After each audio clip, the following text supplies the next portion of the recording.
"She needs you more," said the dying sister, and what the cowboy did next shocked everyone. The prairie wind howls against the lonely cabin.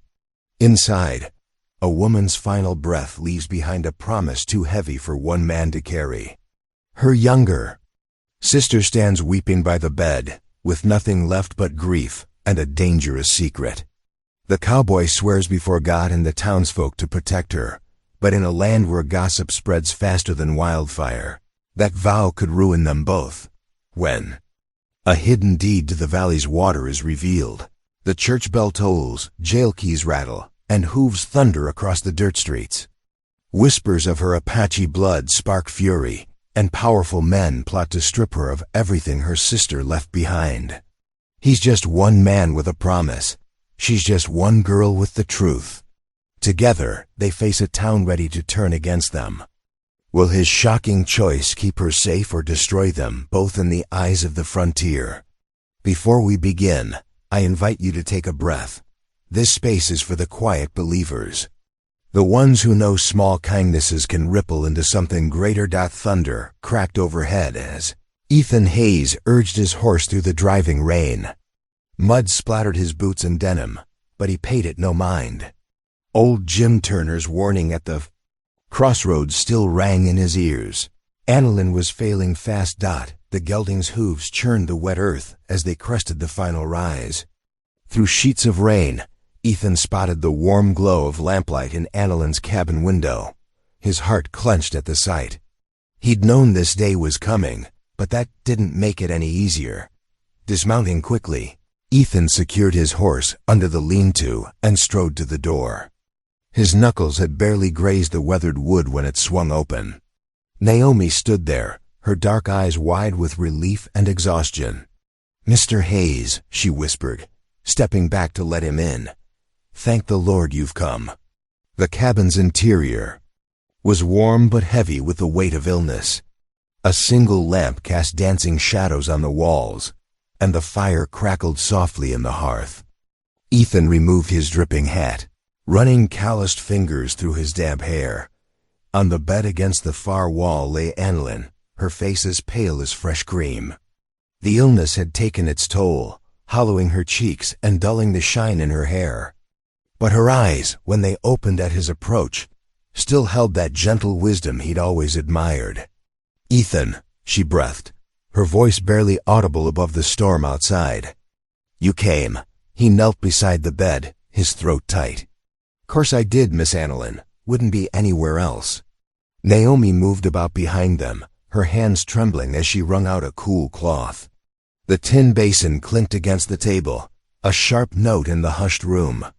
She'd been carrying this burden alone for too long, Ethan realized, watching her determined but exhausted movements.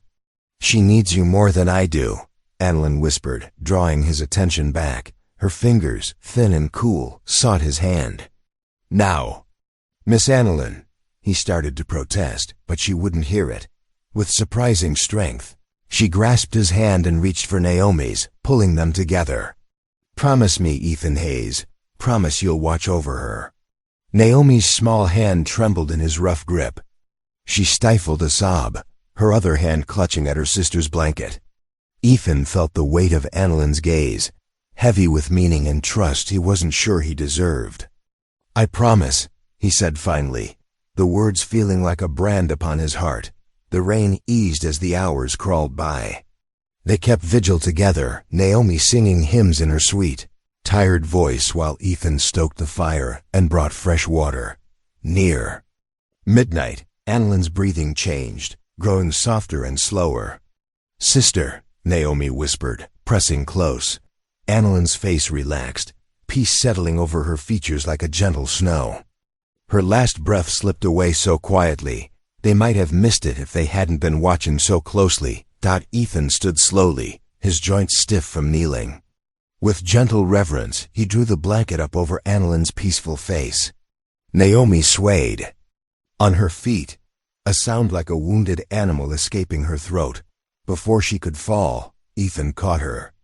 She turned into his chest, her grief finally breaking free in great heaving sobs. He held her carefully, aware of how small she felt in his arms, how much responsibility now rested on his shoulders. Later, when Naomi had cried herself into exhausted sleep on the settle, Ethan sat before the fire. The flames danced and sparked, but he hardly saw them. His mind kept returning to the promise he'd made, a dying woman's last request that changed everything. He wasn't fit to be anyone's protector.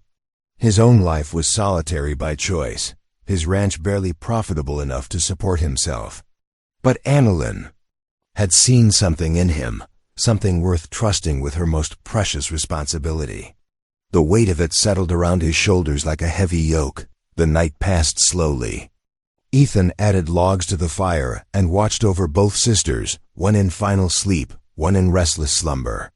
When the first gray light of dawn crept through the windows, a rooster crowed in the distance, heralding another day. Naomi stirred, her eyes red-rimmed but dry. Without a word, she rose and moved to the trunk at the foot of her bed. Her hands were steady now as she lifted out a carefully preserved dress, white cotton with tiny pink flowers embroidered at the collar. Annalyn's burial dress. Ethan watched her begin her solemn task, knowing this was just the beginning of the promise he'd have to keep. Morning brought a chill that had nothing to do with the autumn air. Ethan rose from his place by the dying fire, his joints stiff from the hard floor. Outside, frost glittered on fallen leaves, and his breath formed clouds in the pale light. The steady rhythm of his axe rang through the valley as he split cedar planks for Annalyn's coffin. Each strike echoed off the hillsides, a lonely sound that matched the emptiness in his chest. The wood was good and straight, its sweet scent rising with every cut. Annalyn deserved nothing less. Inside the cabin, Naomi worked with quiet determination, her needle flashing as she stitched the burial shroud. Her fingers moved steadily, though her eyes glistened with unshed tears.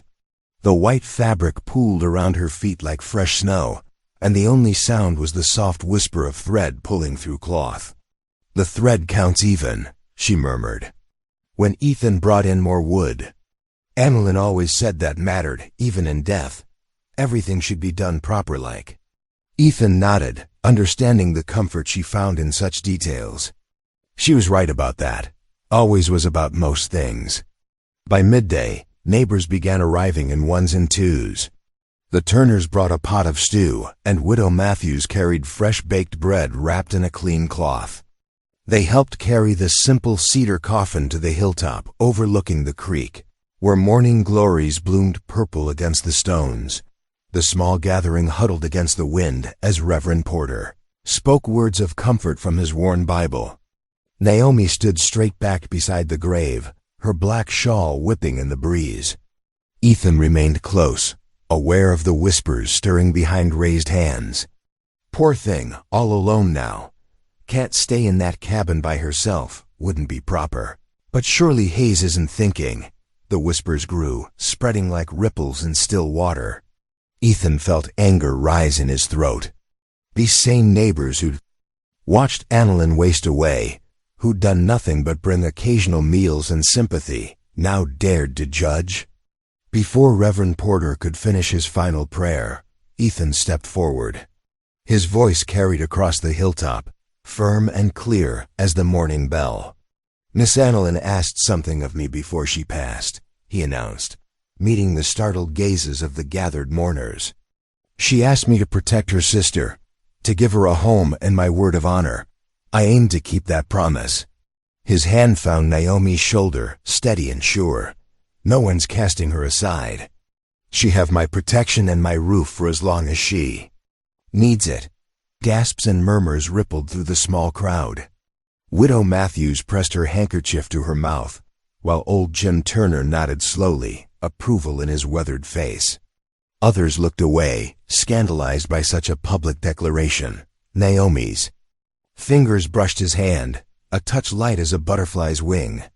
Her eyes, when they met his, held a mixture of gratitude and something deeper he couldn't name. The gathering dispersed quickly after that, leaving only the wind and the creek's soft song. Ethan and Naomi walked back to the cabin in silence, their shadows stretching long across the frosted grass. Inside, Naomi busied herself preparing their evening meal.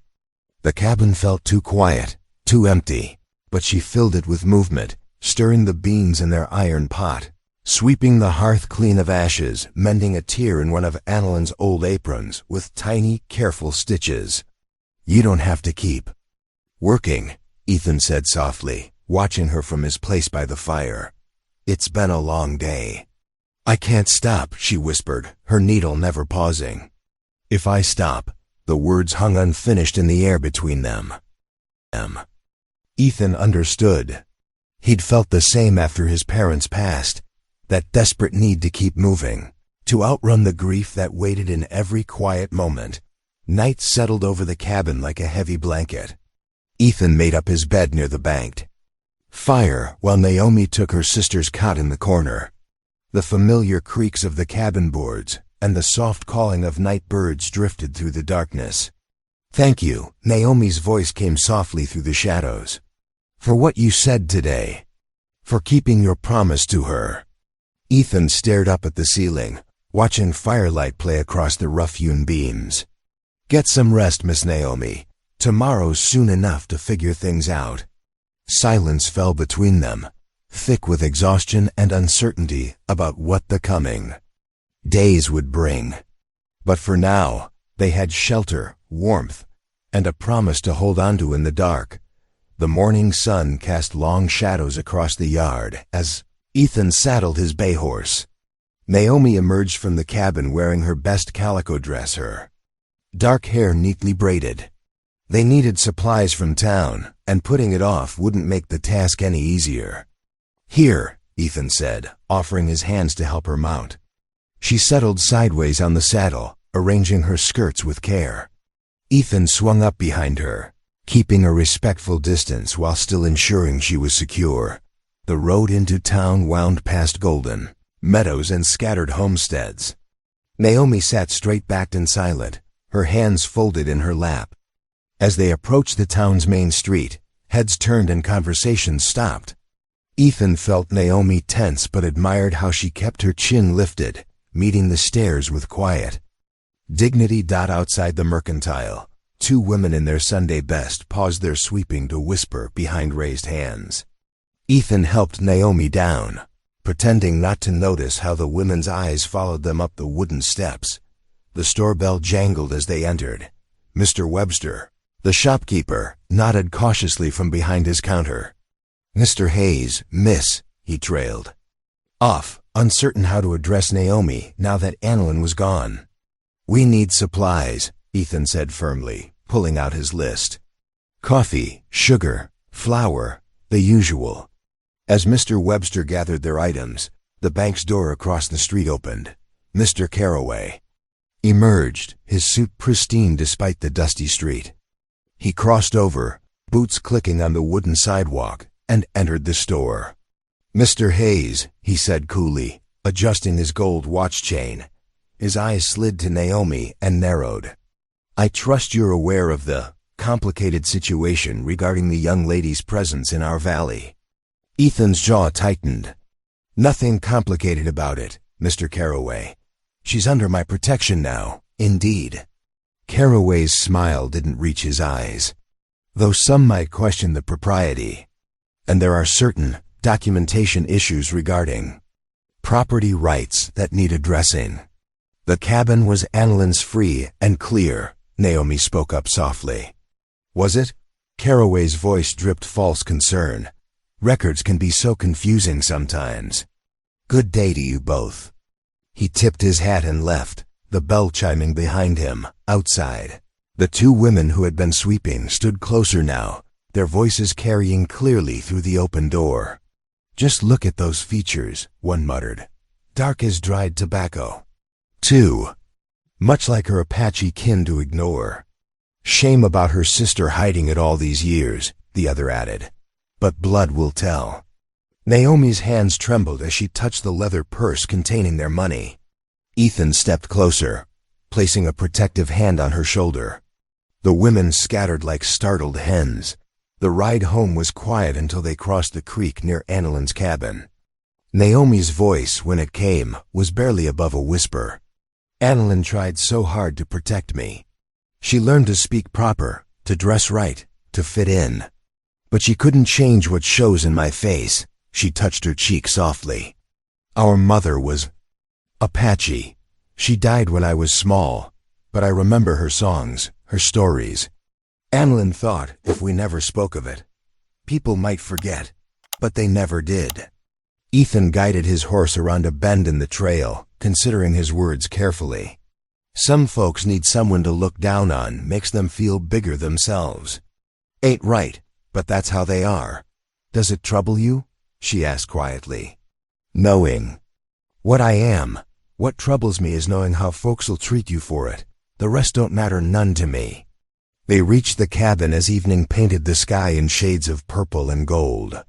Ethan unsaddled his horse while Naomi carried their supplies inside. As twilight settled over the valley, he sat on the porch, whittling a piece of pine wood. From inside the cabin came the soft sound of singing. Naomi's voice floated through the open door, clear and sweet as spring water. The words were strange to him, an Apache lullaby her mother must have sung long ago. Though he couldn't understand the meaning, the melody carried all the sadness and hope of generations past. Ethan leaned back against the porch post, letting the song wash over him. The creek murmured its own harmony, and somewhere in the distance, a whippoorwill called. As darkness gathered, Naomi's voice grew softer, but the song continued, a bridge between two worlds that seemed, in that moment, not so far apart. The days stretched into a rhythm as autumn deepened. Each morning, Ethan found Naomi already up, the coffee pot bubbling on the wood stove. He'd promised Annalyn to teach her what she needed to survive, and that meant more than just offering shelter. First things first, he said one crisp morning, leading her to the well. Water's life out here. He demonstrated the proper way to work the pump handle, then how to balance the heavy buckets using a wooden yoke across her shoulders. Naomi's first attempts left more water on her skirts than in the buckets. But she persisted, her face set with determination. By the third day, she could carry 2 full buckets without spilling a drop, though her hands showed angry red blisters. Here, Ethan said that evening, offering her a tin of salve. No shame in tender hands. They'll toughen up. Next came splitting wood. Ethan showed her how to stand, how to let the axe's weight do the work. Ain't about strength, he explained. It's about finding the grain, letting the wood tell you where it wants to break. Naomi's first swings barely bit into the logs, but day by day, her aim improved. Soon the woodpile grew steadily, though her arms trembled with effort. The small herd of cattle proved her biggest challenge. The beasts towered over her, and their bulk made her hesitate. Ethan taught her their names, their personalities. How old Bessie liked her ears scratched, how the red heifer spooked at sudden movements. They can smell fear, he explained, watching her approach a young cow. Show them you belong here. Naomi squared her shoulders and walked steady, speaking soft words in Apache. To Ethan's surprise, the normally skittish animal allowed her near, accepting her touch with a gentle blink. Through it all, Naomi insisted on keeping the cabin in order. She swept and scrubbed, hung fresh curtains, and kept stew simmering on the stove. Each evening, savory smells greeted Ethan as he came in from the barn. One night, she served up a venison stew rich with wild onions and herbs she'd gathered. Steam rose from the bowls as they sat at the rough table. But before Ethan could lift his spoon, Naomi's soft voice stopped him. Annalyn always said grace, she said quietly, even when times were hardest. Ethan's hand tightened on the spoon. Memories stirred, his mother's voice asking blessing, his father's bowed head, family gathered around a table long ago. He started, then fell silent. Please, Naomi asked. For Annalyn's sake? Slowly, reluctantly, Ethan bowed his head. Naomi's clear voice filled the cabin. Lord, we thank you for this food, for shelter, for your mercy. Help us remember those gone before and guide those left behind. Amen. Amen, Ethan whispered, the word rusty in his throat. Later, as Ethan banked the fire for night, Naomi brought out a small leather-bound book. Anneline's songbook, she explained, settling on a stool. She loved these old hymns. The pages were worn soft with use, marked with pressed flowers and written notes. Naomi's finger traced the lines of Amazing Grace, and she began to sing softly. Ethan stood awkwardly by the fire, but Naomi patted the seat beside her. Sing with me? Anlin said everyone can sing, even if they think they can't. His voice came, rough at first, uncertain. But Naomi's clear notes guided him, and slowly their voices blended, his deep bass supporting her sweet soprano. The familiar words stirred something deep inside him, something he'd thought buried with his parents years ago. Verse by verse, their confidence grew. The old hymn filled the cabin rafters, spilled out into the night where coyotes answered with their wild songs. But inside, lamplight gleamed on Naomi's dark hair, on the tears that slipped down her cheeks as she sang. When the last note faded, silence fell soft as a prayer between them. Naomi closed the book gently, her fingers lingering on its worn cover. Thank you, she whispered, and retired to her cot in the corner. Later, lying on his bedroll by the dying fire, Ethan stared at the darkness above. The hymn's melody still echoed in his mind, tangled with memories of his mother's voice, his father's strong hands, family prayers, long forgotten. But now, listening to Naomi's steady breathing from across the room, he felt something shift inside his chest, like ice breaking up after a long winter. Something he hadn't dared feel in years, hope, he realized. Small as a mustard seed, but growing in the warmth of shared songs and quiet prayers. Hope, taking root in the good earth of his heart once more. Frost painted delicate patterns across the cabin windows that morning, glinting like silver lace in the pale dawn light. Naomi knelt before her sister's old trunk, her fingers tracing the worn leather straps. She hadn't touched it since the burial, but something drew her to it today. The lid creaked open, releasing the familiar scent of cedar and lavender. Carefully folded quilts lay inside, each a testament to Anneline's patient stitching. Naomi lifted them one by one, remembering winter evenings spent watching her sister's needle flash by LAMPLIGHT. Her hand struck something solid beneath the last quilt. A metal box, small but heavy, lay hidden in the bottom corner. Naomi frowned. "Ethan?" she called. "Could you come here a moment?" He appeared in the doorway, wiping axe grease from his hands. "What is it?" "I found something." She lifted the box, showing him the rusty lock. "I never knew Annelin kept anything like this." Ethan knelt beside her, examining the box. "Reckon we could pry it open, if you want to know what's inside." Naomi nodded. While Ethan fetched his tools, she held the box in her lap, wondering what secrets her sister had kept. The lock surrendered with a sharp crack. Inside, wrapped in oilcloth, lay several folded papers. Naomi's hands trembled as she opened the first document. Her eyes widened. It's a deed," she whispered, "to the creek. Filed in both our names." Ethan took the paper, his expression growing serious as he read. "This is a proper water rights claim, filed with the territory office. Your sister must have secured it years ago." "The creek?" Naomi's voice caught. "But that feeds half the ranches in the valley, including Caraway's investments." Ethan's jaw tightened. "And that new railroad survey crew's been mighty interested in water access." Naomi stared at her sister's neat signature on the deed. She never said a word. "All those years, she was protecting you," Ethan said quietly. "Water rights like this, they make powerful men nervous. Especially when they're held by," he trailed off, "by a woman, by someone with Apache blood." Naomi's chin lifted. "This is our rightful inheritance." Annalyn made sure of it. And those powerful men will fight to take it away. Ethan folded the deed carefully. We should keep this quiet for now, think it through. Naomi nodded reluctantly. They returned the deed to its box, hiding it beneath the floorboards near the hearth. That evening, they sat before the fire, each lost in thought. The flames cast dancing shadows on the walls as Naomi broke the silence. I remember sitting by this creek with my mother, she said softly. She taught me to weave baskets from the reeds that grow along the banks. Her hands moved so quick, like birds in flight. She smiled at the memory. She told me stories while she worked, old tales passed down through generations. Ethan watched. Her face in the firelight. What happened to her?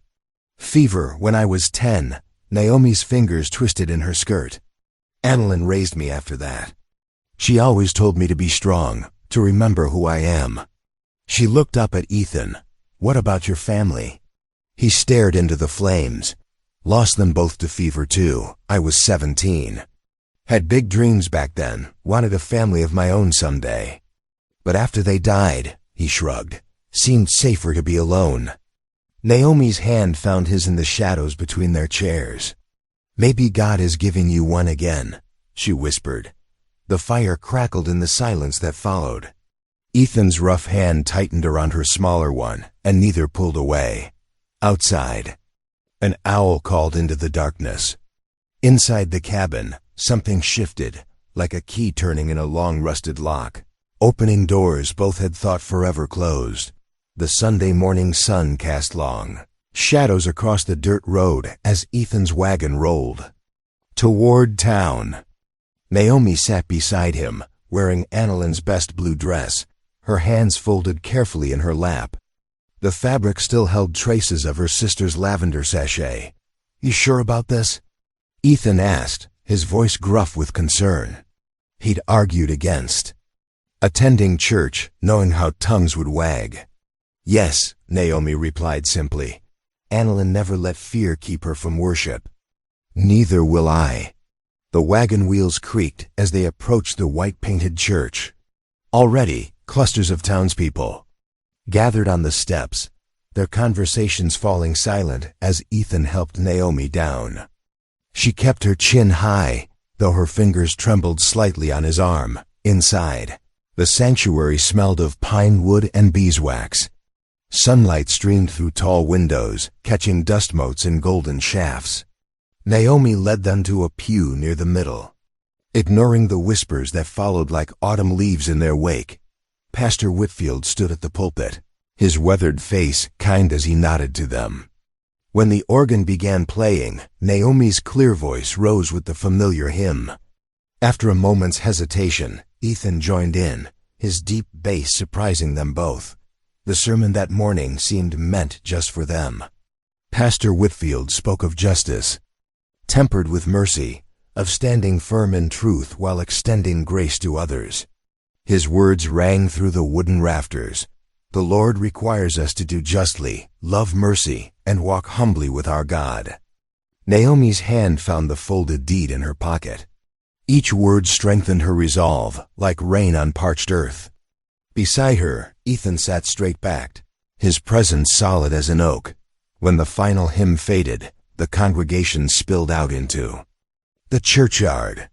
Sunlight warmed the autumn air as neighbors gathered in small groups, sharing news and pleasantries. Naomi touched Ethan's arm, and he nodded, understanding. She withdrew the deed with steady hands, though her heart hammered against her ribs. Friends, she called out, her voice carrying across the yard. I have something to share. Faces turned toward her, curious, suspicious, wondering. Pastor Whitfield paused on the church steps.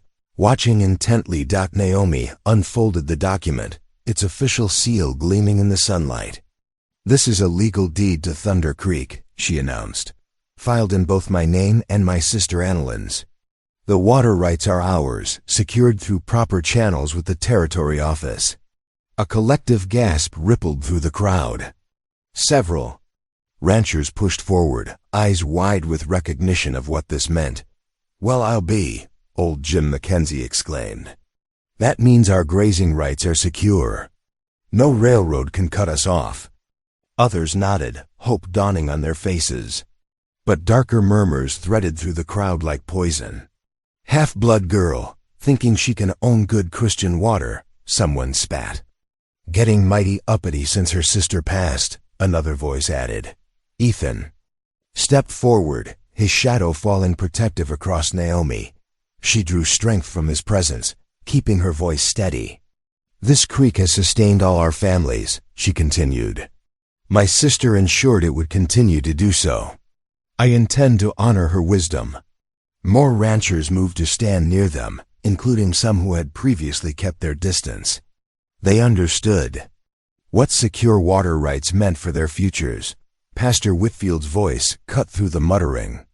The Lord works in mysterious ways, he declared.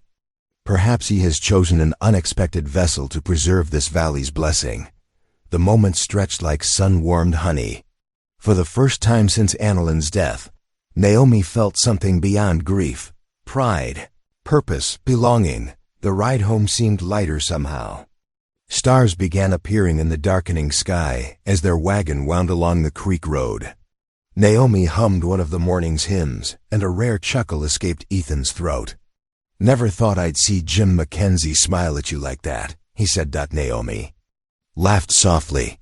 Never thought I'd see you singing in church. Neither noticed the shadows moving near the railroad camp, where lamplight spilled from a canvas tent.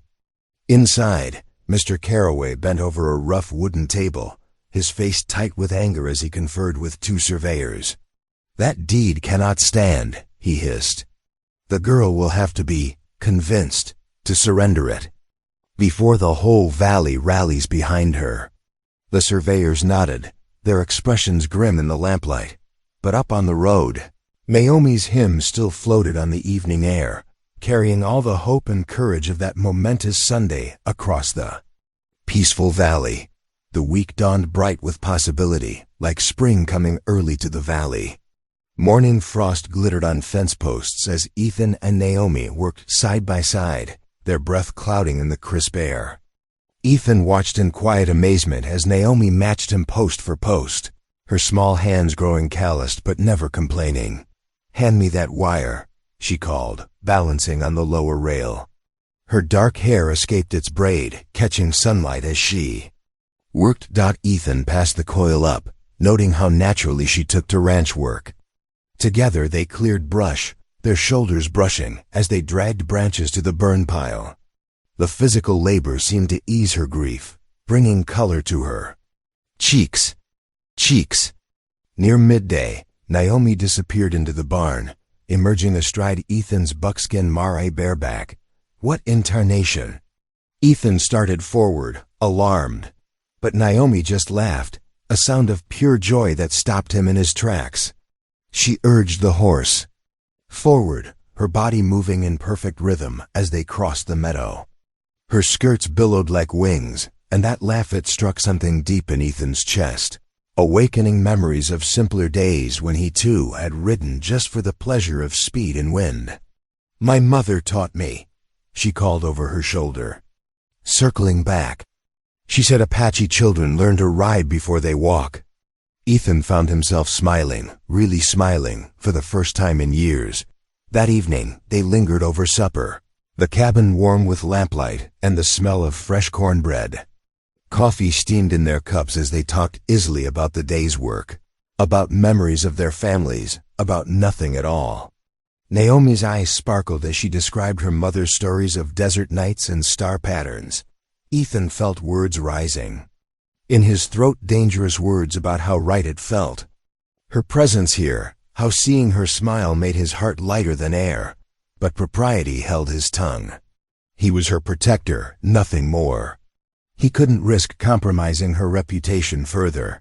Instead, he cleared his throat and reached for the piece of cedar he'd been working.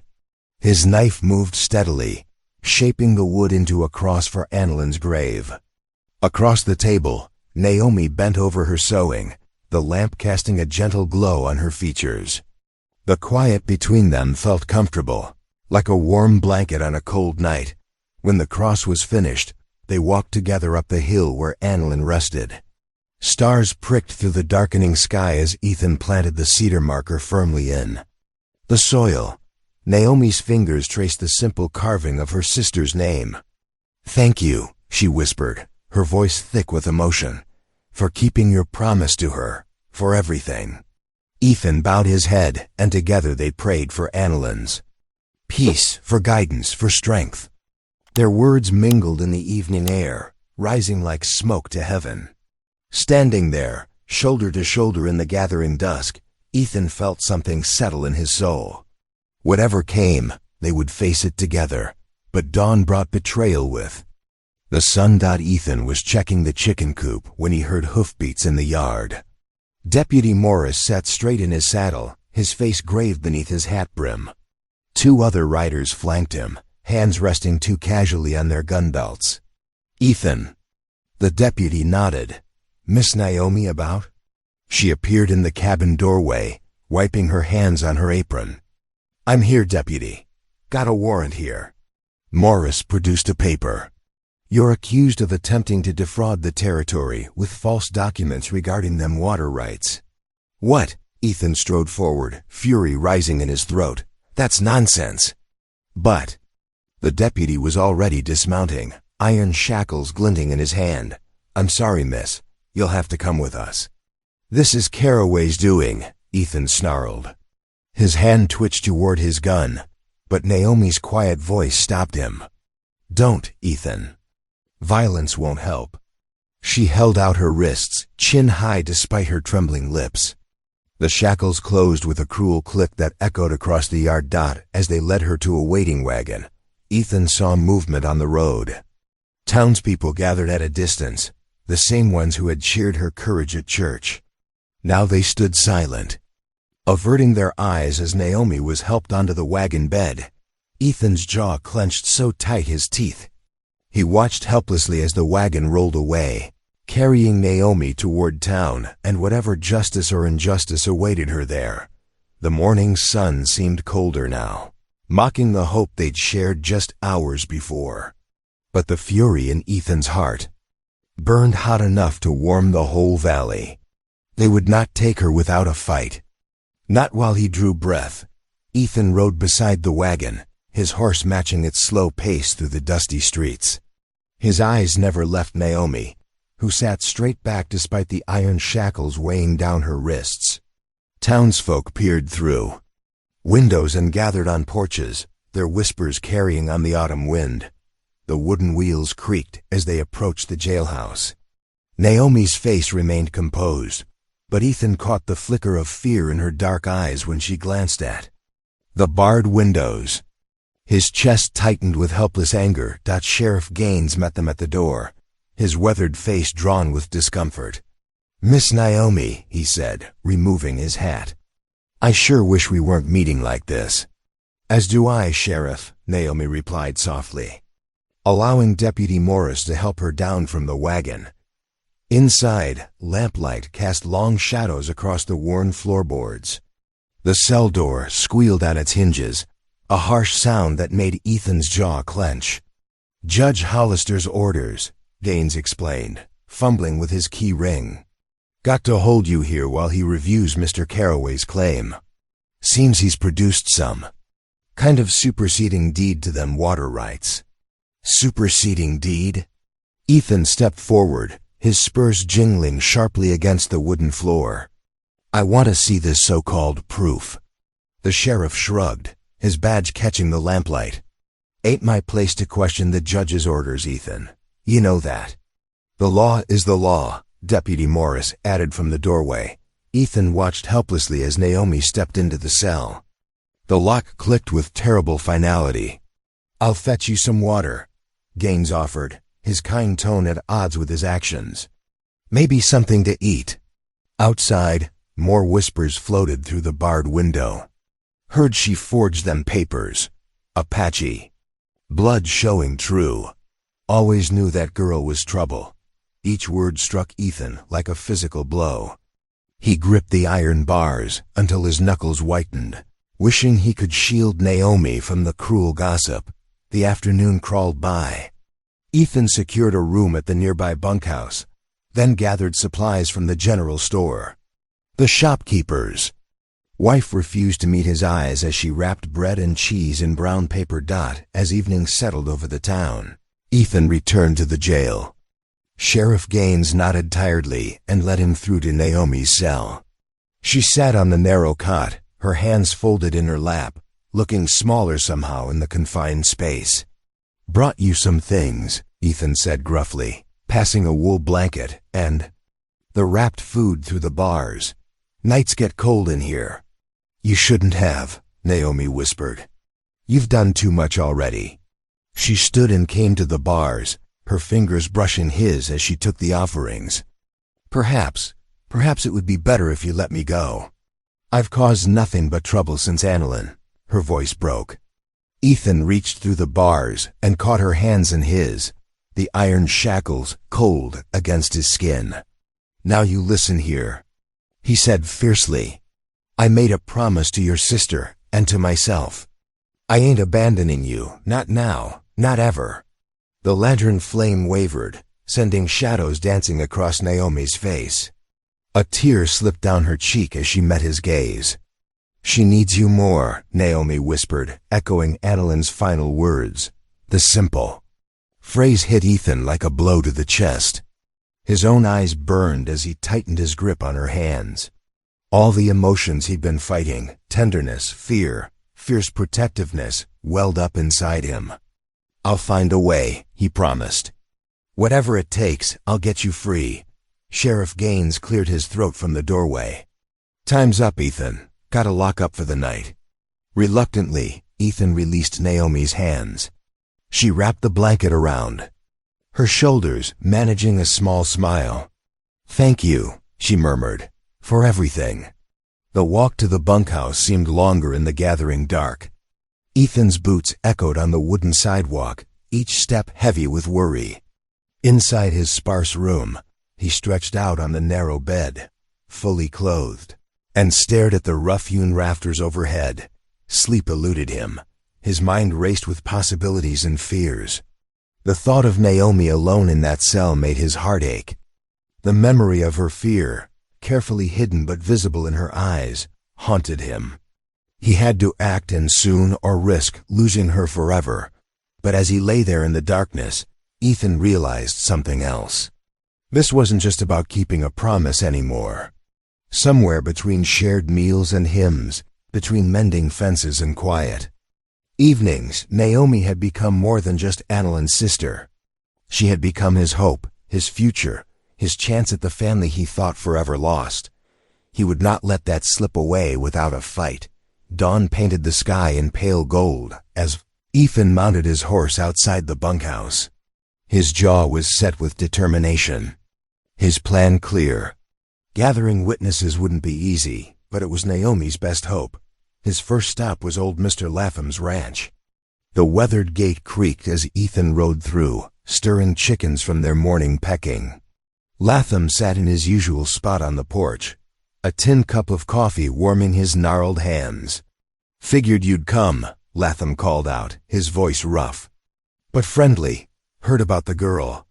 Ethan dismounted, his boots raising small clouds of dust. "Need your help, Mr. Latham." "You been in this valley longer than most." 70 years, Latham nodded, setting down his cup. "Seen plenty come and go. Did you ever see Annalyn file that water rights deed?" The old rancher's eyes narrowed in thought. "Matter of fact, I did. Must have been 5-6 years back. Watched her ride into town early one morning, dressed in her best.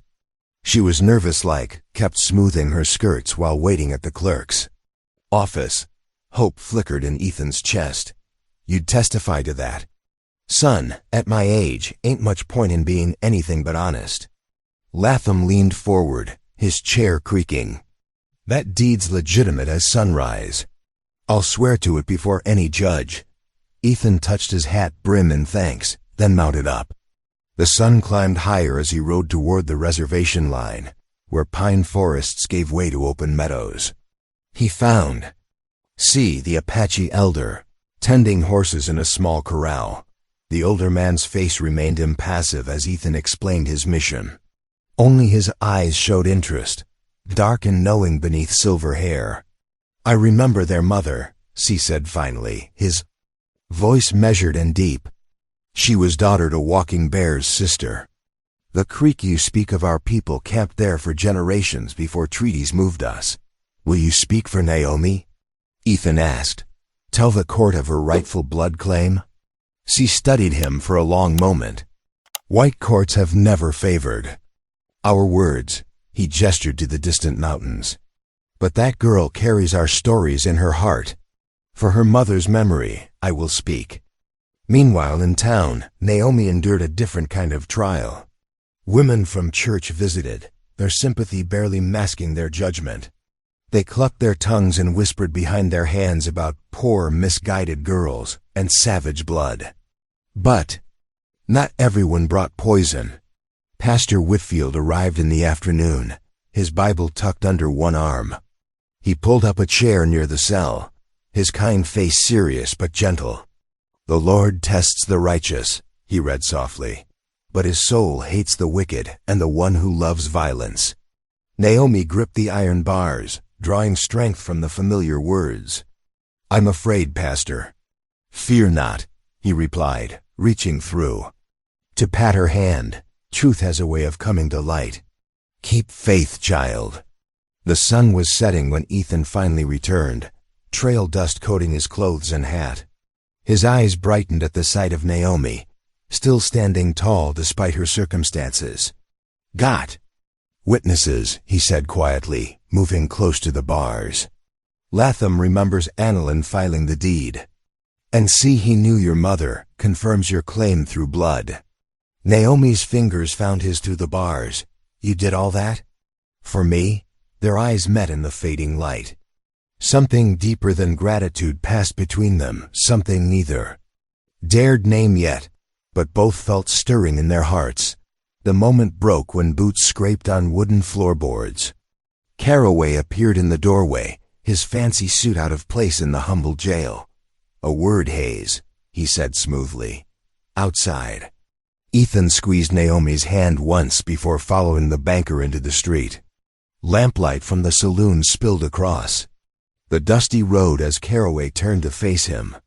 "You're making a mistake," Caraway said, his polite tone barely masking the threat. "That water claim could cause unfortunate accidents. Best stand down now, before you end up in a ditch somewhere." Ethan said nothing.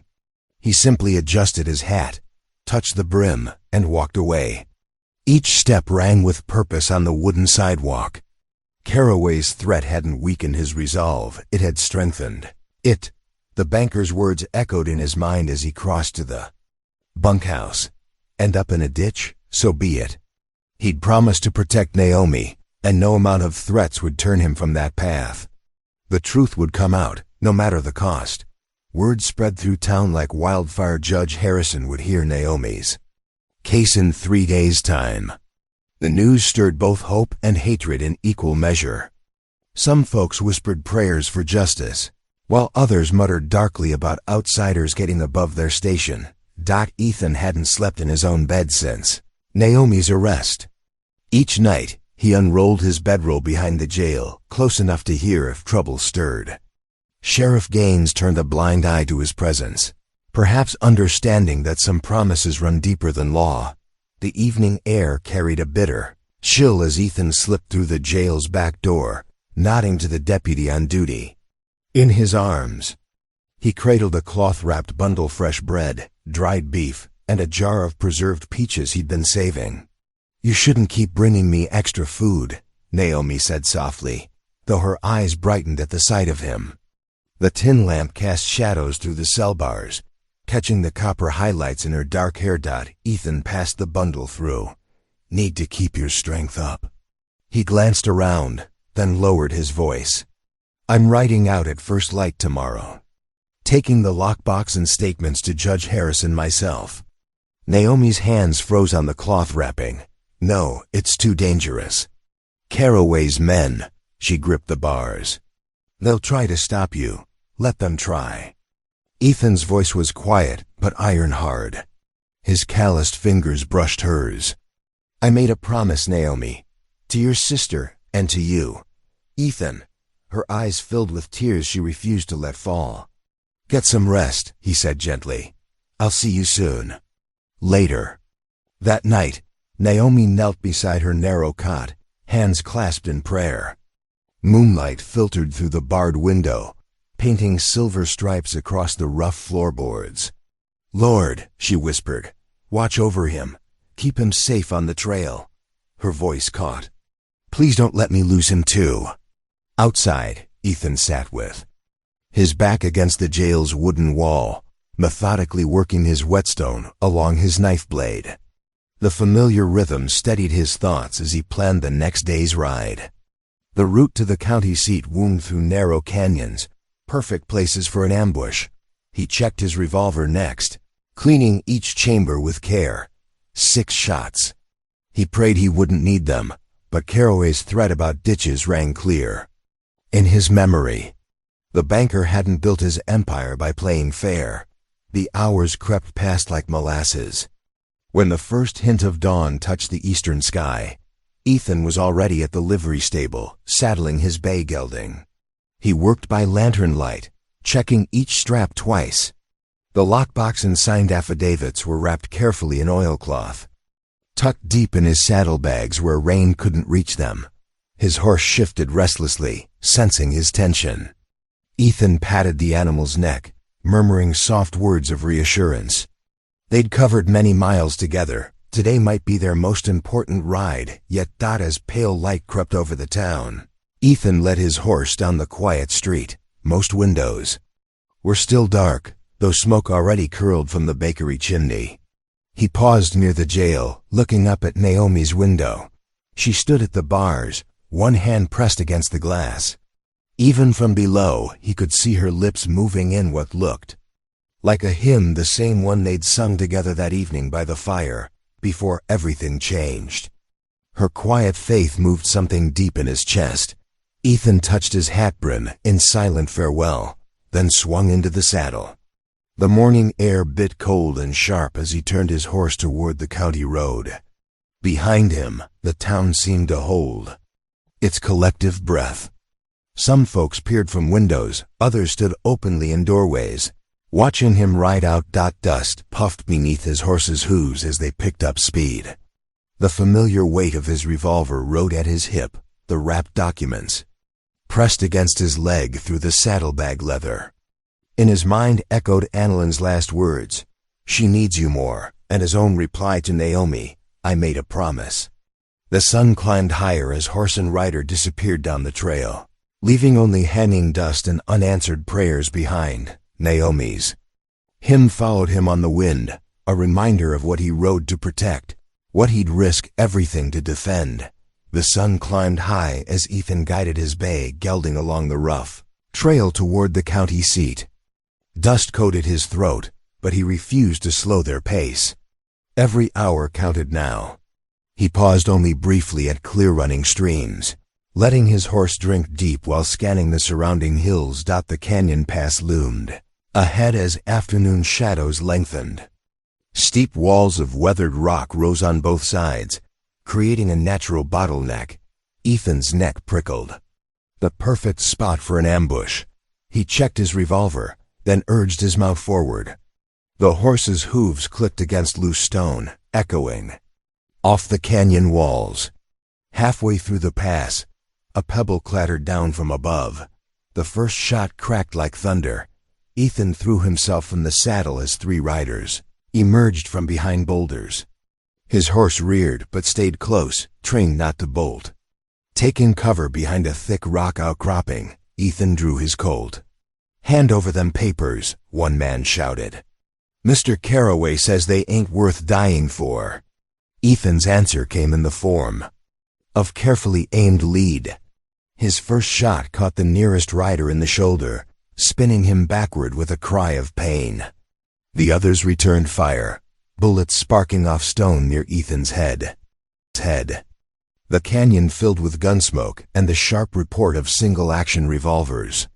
Ethan worked his weapon with practiced speed, forcing the attackers to stay behind cover. His horse stamped nervously but held position, the precious saddlebags still secure. Last chance, Hayes. Another bullet whined past. Ethan's next shot struck true. The wounded man stumbled, clutching his arm, blood seeping between his fingers. His companions exchanged glances, their nerve breaking. They fired a few more wild shots before wheeling their horses around and galloping away, dragging their injured partner with them. When the dust settled, Ethan examined himself. A bullet had grazed his left shoulder, leaving a bloody furrow through his shirt. It stung fierce, but he could still move his arm. His horse approached, nickering softly. "Good boy," Ethan murmured, checking the saddlebags. Annalyn's lockbox remained safely wrapped inside. Night found him camped in a sheltered hollow, far from the trail. He'd bound his wound with a clean handkerchief, though it still throbbed. The stars wheeled overhead as he warmed his hands by a small fire. Reaching into the saddlebag for jerky, his fingers brushed paper. He pulled out a folded note he hadn't noticed before, recognizing Naomi's neat handwriting. "Do not lose heart." Ethan traced the words with rough fingers, remembering her face at the jail window. The simple message steadied him like a prayer. Back in town, Naomi paced her cell, 5 steps each way. The same walls that had felt suffocating now seemed to mock her with their silence. Had Ethan made it through? Was he safe? Her soft singing filled the quiet space hymns her mother had taught her, songs Annalyn had loved. The familiar melodies helped calm her racing thoughts. "Miss?" Sheriff Gaines appeared at her cell door, holding a lit candle. "Thought you might want this." He passed it through the bars. "That's mighty dark in here at night." "Thank you, Sheriff." Naomi's quiet dignity touched something in the lawman's weathered face. "Your friend Hayes," Gaines said carefully. "He's a determined sort. Got sand in him." Naomi placed the candle on her small table, its warm light pushing back the shadows.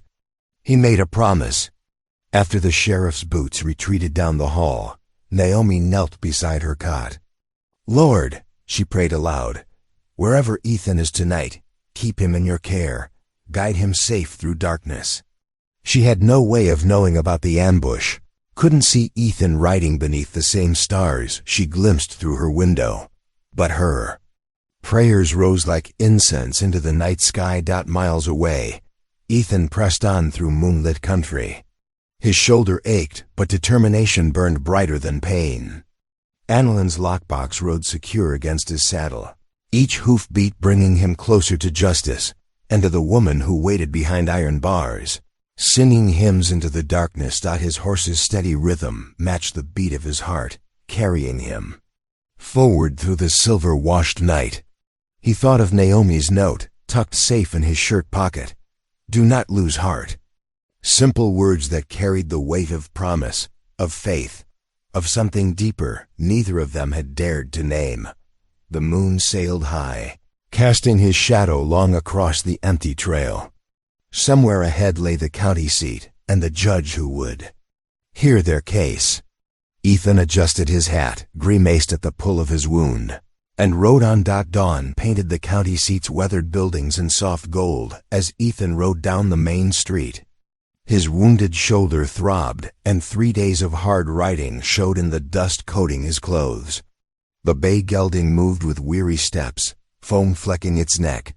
Outside the courthouse, Ethan dismounted stiffly, careful of his injury. He retrieved Annalyn's lockbox and the precious documents from his saddlebags. Before tying his horse to the hitching post, the courthouse stood, empty except for a clerk who directed Ethan to Judge Hollister's chambers. He found the judge, a lean man with iron-gray hair, already at his desk despite the early hour. "Your Honor." Ethan removed his hat. "I've ridden from Silver Creek regarding Naomi's water rights case." Judge Hollister looked up, noting Ethan's trail-worn appearance and the blood-stained tear in his shirt. "You appear to have had an eventful journey, Mr. Hayes. Some men tried to stop these papers reaching you." Ethan placed the lockbox on the judge's desk. "But I made a promise."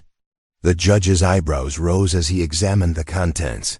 The original deed bearing both sisters' names, Mr. Latham's sworn statement about witnessing its filing, and C's formal testimony regarding the family's heritage and rights.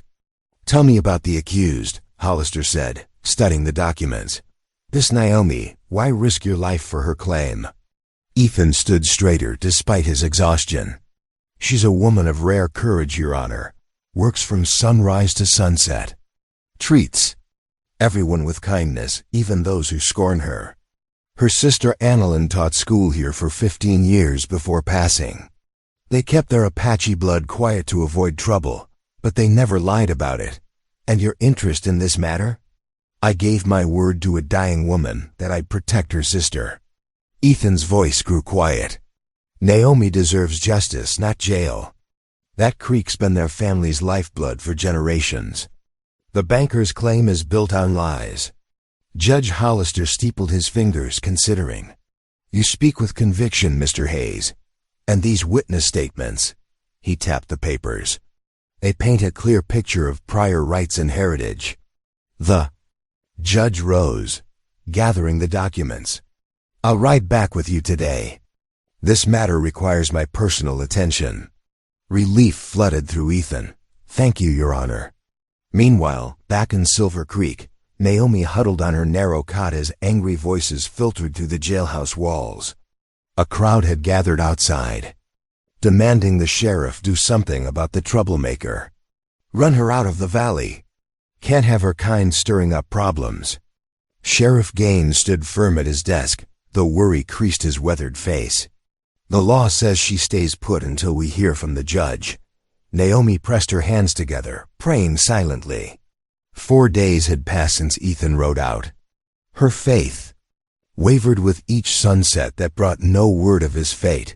The afternoon stretched endlessly, until hoofbeats echoed down the street. Naomi rushed to her window, heart leaping as she recognized Ethan's familiar figure despite his obvious weariness.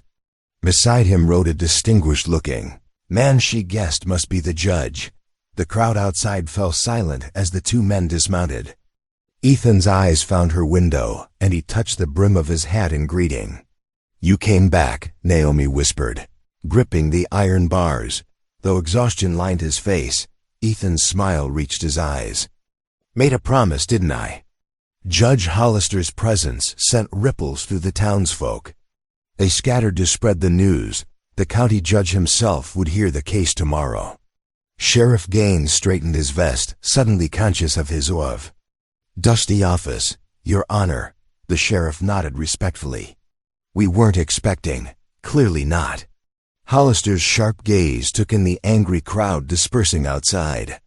"I'll need to see all parties first thing tomorrow. For now I believe the accused deserves better quarters than a jail cell." "But sir," Gaines protested, "Mr. Hayes will ensure she appears for the hearing." The judge's tone brooked no argument. "I trust his word on the matter."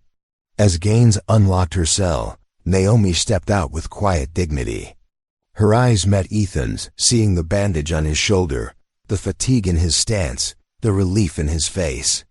"Court convenes at 9 o'clock tomorrow morning," Judge Hollister announced to the remaining onlookers. "I expect all interested parties to attend." The townsfolk hurried away to spread word of the impending trial.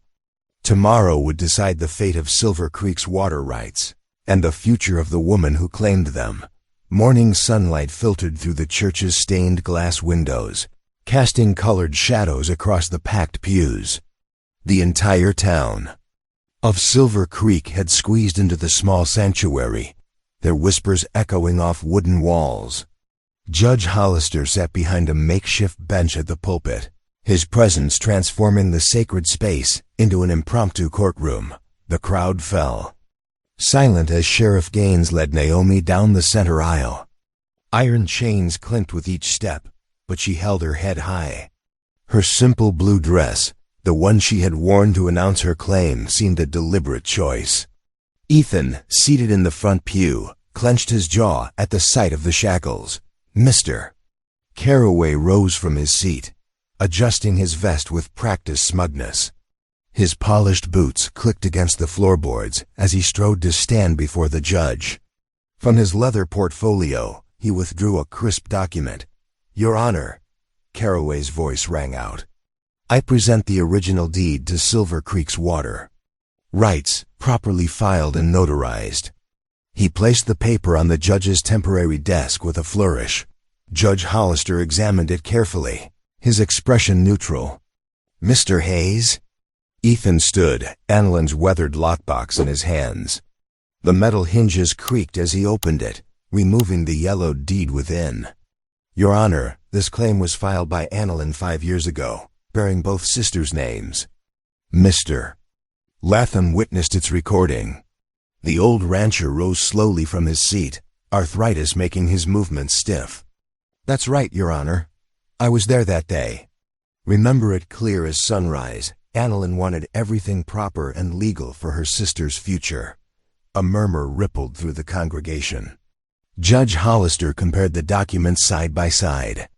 His reading glasses perched on his nose. "The court calls C to speak," the judge announced. The Apache elder moved with quiet dignity to the front. His presence commanded respect, even from those who had scorned Naomi's heritage. "I knew their mother," he said, his voice steady and clear. "She was daughter to our people, married with, blessing to a white settler. Her children inherited her rights to the land and water. This is our way, and it was recognized by treaty." More whispers filled the church. Some faces showed dawning shame, others stubborn denial. Pastor Whitfield watched his congregation with knowing eyes, seeing hearts begin to shift. "Miss Naomi," Judge Hollister called, "do you wish to speak?" Naomi stood, chains rattling. Her voice, though soft, carried to every corner of the sanctuary. "I seek only what is right. My sister taught in this town for 15 years, loving every child who came to her classroom. She secured these rights not for power, but to ensure fair water for all who ranch this valley." She paused, meeting the eyes of those who had shunned her.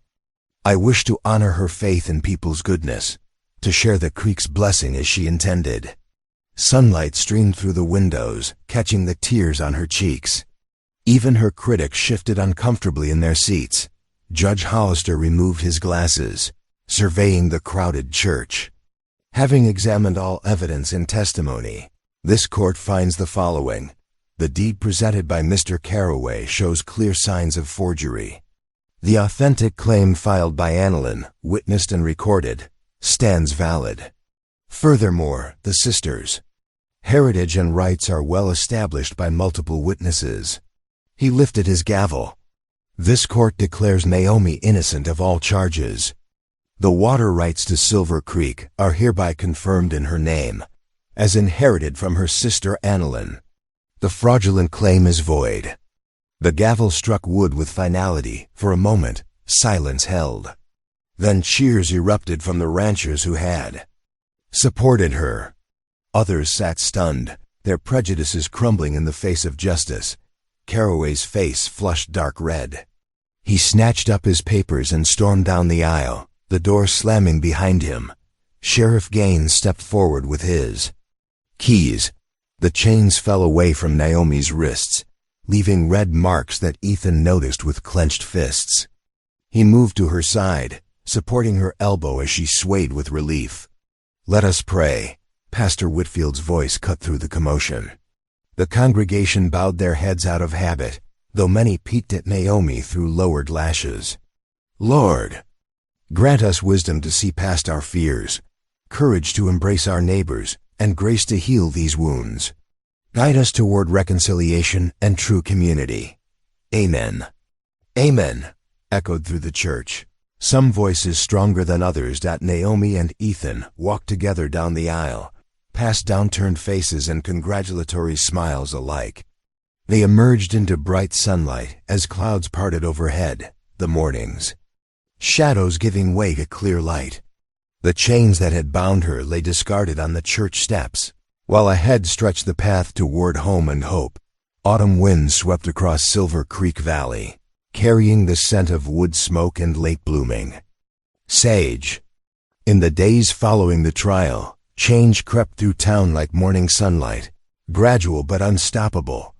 Mrs. Peterson, who had once whispered harsh words about Naomi, brought a fresh-baked apple pie to the cabin door. Old Man Jenkins tipped his hat when they passed on the street, shame and respect mingling in his weathered face. One crisp morning, ranchers gathered around Naomi's worn kitchen table, their cups of coffee steaming. Maps spread across the wooden surface showed the creek's winding path through their lands. Ethan stood behind Naomi's chair, his presence steady as she traced water routes with her finger. "We can dig channels here and here," she explained, pointing to key spots. "That way, everyone gets fair water during dry spells." The men nodded, some making notes in leather-bound ledgers. There was no trace now of their former scorn-only neighbors working together to survive the harsh land. As evening approached, Ethan and Naomi climbed the gentle slope to Annalyn's grave. Golden light painted the valley below, catching on the creek's silvery ribbon. The wooden cross Ethan had carved stood weather-stained but strong, marking sacred ground. Naomi knelt in the sweet grass, laying a bouquet of late wildflowers she had gathered. Her fingers traced the rough cedar grain as tears sparkled in her eyes. "Your words were true, sister," she whispered. He kept his promise. Ethan shifted his boots in the soil, heart full as he watched her. The setting sun cast long shadows across the hilltop as he gathered his courage. Reaching down, he took her hand in his calloused one, helping her to her feet. "Naomi," his voice was soft but certain, "you're not just my charge anymore." These months together, he paused, searching for simple words to hold complex truths. "You're my partner now. In all things, if you'll have me." Tears spilled down her cheeks as she nodded, squeezing his hand. No more words were needed as they stood together, watching darkness soften the valley's edges. Back at the cabin, lamplight spilled warm and welcoming through window panes. Neighbors filed through the door, carrying dishes, Martha's cornbread, the Wilsons' beans, Sarah's sweet potato pie. The table that had seen so many lonely meals now groaned under the weight of shared bounty. Before they ate, Ethan cleared his throat. All heads turned as he stood, his faith no longer buried under years of solitude. "Lord," he prayed, voice steady and clear, "thank you for this food, this land, and these people. Thank you for second chances and new beginnings. Amen." "Amen," echoed around the table, followed by the cheerful clatter of plates and easy conversation. As twilight deepened outside, Naomi began to hum her mother's hymn while clearing dishes. The familiar melody filled the cabin's corners with warmth. Ethan's deep voice joined hers, no longer awkward but sure. Their harmonies drifted out into the valley, carrying hope like seeds on the wind, ready to take root and grow. Thank you for being here. If something in this story stayed with you, I'd love to see you again. Subscribe, and tomorrow I'll bring you another story crafted with heart.